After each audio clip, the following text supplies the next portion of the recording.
Hey everyone, this is Sir Balo, and for this video, we're going to talk about failures and the Dartz package. No, so in this video, we're going to talk about specifically about the classes that going to hold the error-related data, and also we're going to write, or rather rewrite, the methods that return either an entity or a failure object. And this will make sense later once we revisit the domain layers, specifically yung mga the repository and use cases. Yeah. Yung mga methods, the mga crude methods, no. And before that, obviously whenever we use an application, it's not all the time na it runs smoothly. Na 100% it's working. There are times talaga that we will encounter errors. Especially if the application is an application that we made by ourselves.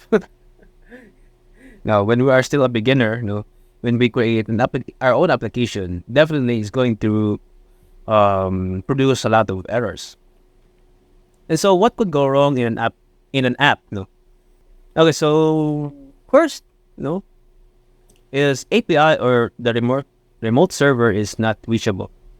So possibly, na when we call the API or the remote server, it doesn't respond. It's not working. So posibleng the device or the device that we are using is not connected to the internet, or posibleng din we are connected to a modem na walang internet. Okay? Modem or router na walang internet. So yun, hindi tayo makaka-communicate with our data. We cannot our request, mga crude request natin online, will not be fulfilled. The next one is the cache or the local storage, sa ating application is broken or it's not working. Sometimes, we have data that not all the time na kinukuha natin online. And there are data that is saved within our device. And there's a chance na it could go corrupted. So or for some reason, it got corrupted. So when our app tries to access the data, or it tries to perform any crude operations, it doesn't work.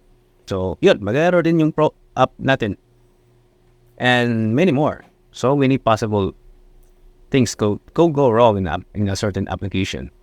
And so, of course, we don't want these errors na hayaan na lang natin, Kasi, we need to deal with these unfortunate events, sa application natin. Kasi, pag hindi, what's going to happen is it's going to crash. And we don't want that sa ating application, because an application that keeps on crashing will cause users to uninstall or not use the application anymore. And of course, that's going to affect especially if this is an application na pinagkikitaan ng company mo or for yourself, if this is your own application, if your application has a lot of errors or it keeps on crashing, so nobody's going to download your application anymore, and you're going to lose subscribers and money as a result. So we don't want that.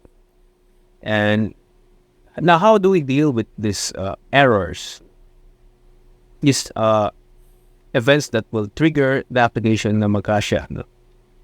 So what we're going to do in our code, is we're going to catch the exception that's thrown by the data source, which is in the data layer ng code natin.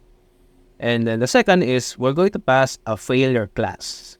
Now this class na failure class it's just a container lang, a class that only contains the details of the error, ano ba yung status niya, and what specific message does it have, and sino yung magpapasa ng failure class na yun, it will come from the repository. And then the repository is going to pass that from the use case, and then at a certain time that makakaabot na siya sa presentation layer. So yun. Now here's a sort of a flow chart, I guess. Or use flow. Basta flow to siya. Now, this is the first step. No? Let's say, for example, in the presentation layer, which is in the upper right of the screen that you are looking at right now. The presentation layer contains the GUI or GUI. You have the buttons, the forms, the videos and everything. And let's say, for example, you had an application that will allow you to, pag i-click mo siya, is going to request the server or whatever source niya to get all the items. Pwedeng to-do list, no?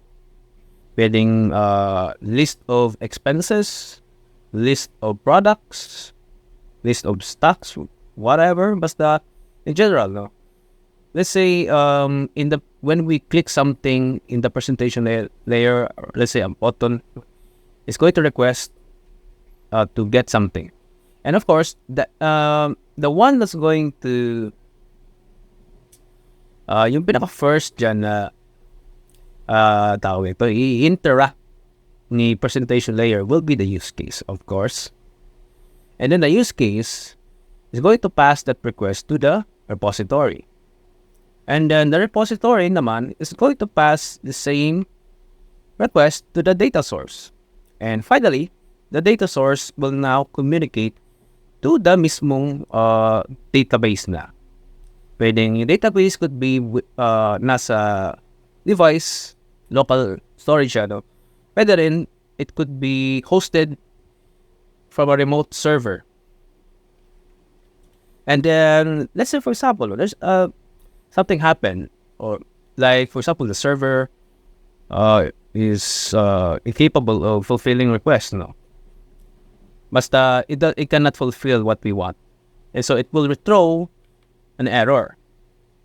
Now, of course, ma-receive yan ni data source, and once the data source na-notify siya ni database na may error. So, ano ba yung gagawin ni data source? Well, what it's going to do is will throw an exception. It will trigger an exception. The exception din na iti-trigger niya or ito throw will depend also on the type of error na binalik ni database. So, it could be a server error, pwedeng cache error, or cache exception, server exception, or a general exception. So, again, the data source is going to trigger an exception to or rather, instead na, di ba, sa repository, it asks the data source to get the item. So, it is expecting na dapat the data source should be able to fulfill that, and it will return items.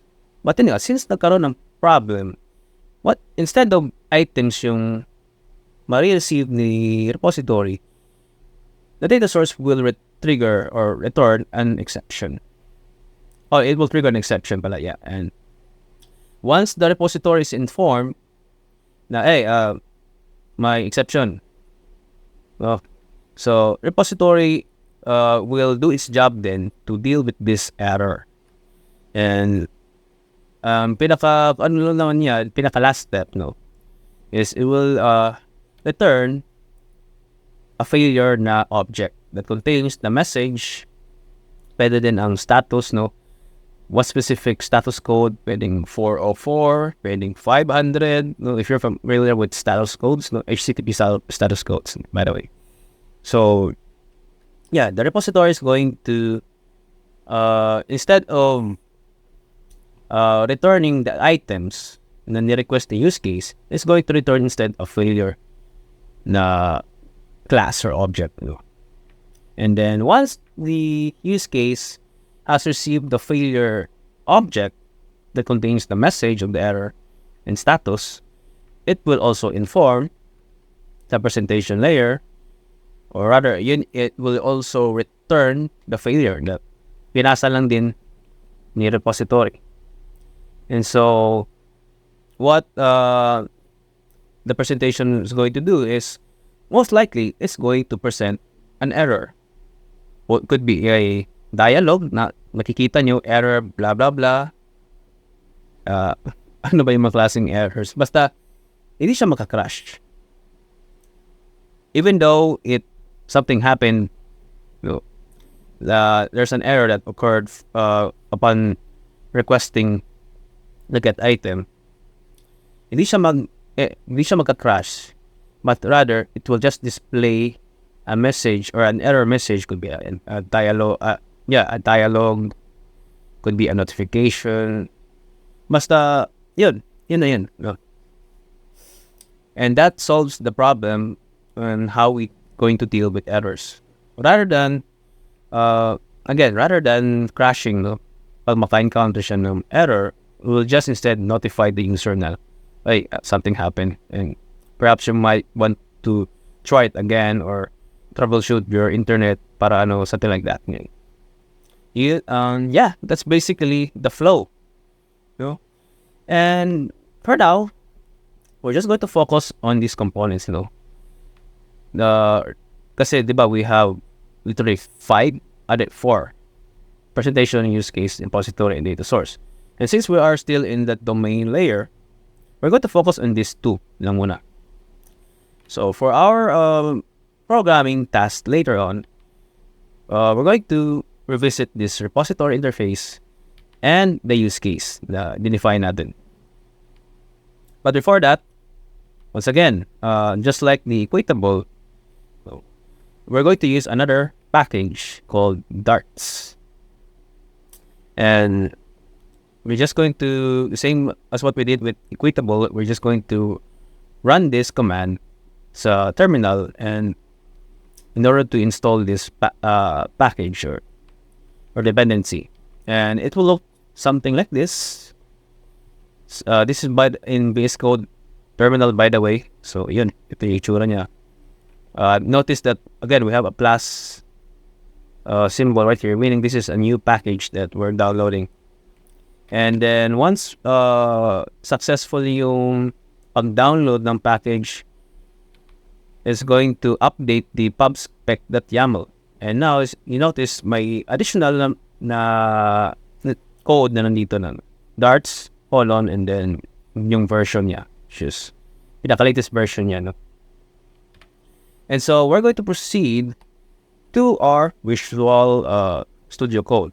Or if you're using the Project IDX, same lang naman sila ng interface. But anyway, so I already made let's go right here sa core, no? Kasi what you're going to do is you're going to create a subfolder within the core na folder. So you just right click in the new folder and type the errors. And of course, mag-error yan kasi existing na yung folder. And I'm going to, you're gonna have to take note of this kasi ito yung instructions natin or the source code natin for the failure Dart. And first, dito sa line 1 to 6, we're going to create a failure class whose attributes are message and status code. And then we have a constructor. And then, since we have different kinds of failures, could be an failure from the API or the server that's hosting the API. So let's just name it as API failure. Posibleng cache failure or from our local storage na failure that comes from the local storage. And then failures or exceptions that doesn't belong to either of these. We'll just put it in we'll just refer it to general failures. So yun, these are the specific classes that's within this failure.dartz. And we're going to use this. Kaya nandito siya sa core na subfolder because we will be using this tawag ito, itong Dart file na to throughout our projects, no, sa with the different features natin. And now we visit the repositories and notice that I already added something right here. And I will just delete this para makita ninyo how I did this from scratch. So, okay, it's gonna cause an error. No, when you're going to get ganito kasi yan originally. Okay, balik na lang tayo sa from the top, no. So, ganito yan originally in my previous example, no. And what I'm going to do is I'll just take note of this void to, okay, and then I'm going to enter either. And then this tawag ito, greater than, less than na brackets, angle bracket, angle bracket pala tawag ito. And then within this angle bracket, you're going to enter the failure, tapos comma, and then void. So basically, what's going on is this add expense na method is going to return either failure or void. Kumbaga, diba, usually, in unlike these other functions or methods right here, for example, itong get all expenses, fixed na yan, no? Fixed na yan na yung i-return niya will always be a list of expense. But yun nga, there's a chance that when we execute or execute this method, there's a chance nga it's not gonna return something. Instead, error, magkakaroon ng error. So what we want sa ating methods is we want it to be dynamic. We want the method to be dynamic. And what I mean by dynamic is you should be able to either return a failure if something wrong happens, or pag successful naman, the other way around, yung isa right. So in this case, add expense will either return a failure or will just return a void. No? Wala siyang i-return, void. No? So ganun. Basically, that's the interpretation of this code. No? And so since mag-error siya, kasi hindi pa natin na export or na-import yung packages, so we're just going to pwedeng write quick fix, or if you're using a keyboard, you just control period, and then it's going to suggest yung mga libraries mo. You choose this one, and then again repeat, you choose this one, and yan, once you click those quick solutions or quick fixes, it's going to automatically insert the libraries packages na kailangan in order para mawala na yung errors dito. And yun, that's pretty much it, no? And this is for the add expense pa lang, no? And we're going to visit the add expense. Now, dito ganito originally. I'll just get this back to it. Yes, previous code, no? There now. Okay, so ito yung original code niya. And kung ano yung ginawa natin dito sa expense, dapat parehas siya. So, yung solution for that, para madali, just copy-paste na lang. Copy, and then paste. And it's going to trigger an error. So, same way what we did sa repository, we're just going to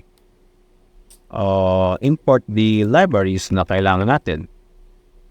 And yeah. Now, notice that may error pa rin. Okay? And that's because we just execute this one, but we did not return anything. Wala pa tayong ni-return. In fact, wala. Tama.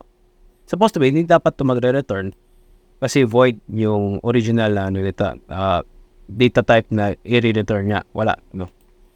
But since we now have the dynamic loop that is either failure or void yung i-return niya, so we are mandated to return na talaga. Pwede siguro to try this one. Okay, that's going to cause, this is the another way that you could solve this. But, and this is very useful, especially if you have some other codes here. Pwede. Yan. Pwede to. Return, and you just include lang a return, a keyword, and then yun, wala na error. The other way, the other shorter solution is, since this is just one line of code lang, what you could do is, this is a feature in Flutter para mas mapadali yung, in Dart.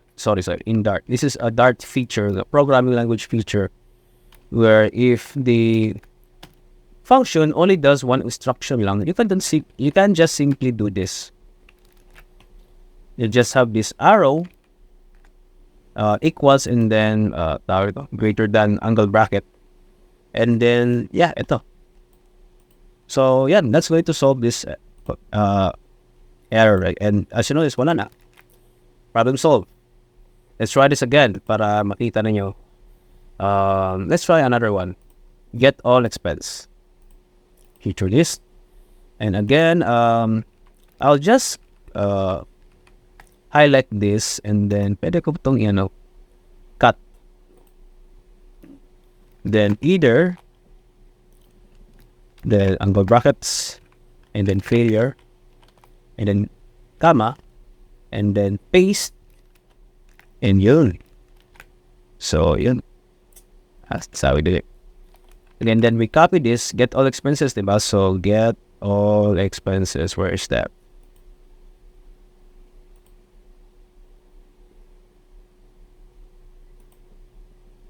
Okay, parang wala ata dito. View expense. Oh, wait. Let me just gonna out view expenses. So let's consolidate with expense. Ito na pala. Sorry. View expenses. Now I'm going to rename this kasi I think a much proper name for this is get all expenses. And I'll just rename this to get all expenses. Yeah. And then I'm going to just, diba, again, going back, copy-paste na natin to. Copy, and then paste. But, sorry. Yeah. And, of course, you have some errors. Madali lang yan. We just import those libraries. And, yeah. Ayun, nasolve na siya, oh. So, again, pwede natin to, this is the other way. Just, insert lang the return keyword. That's pretty much it. But if you want a shorter code, you can just simply do this. And, dapat wala na itong return. Pwedeng ganyan. And that's pretty much it for this video. We just, we just repeat what we did for each and every method right here. You just update mo lang instead na expense summary lang, you either failure or expense summary. Copy that and then find the use case for that. And then paste, and then so forth. That's pretty much it for this video. And so I hope that you learn a lot from this, as the next few videos is gonna get more interesting. Kasi for now, we just apply what we've learned from this video in your respective projects. And I hope to see you guys in the next video. That would be all, and bye-bye.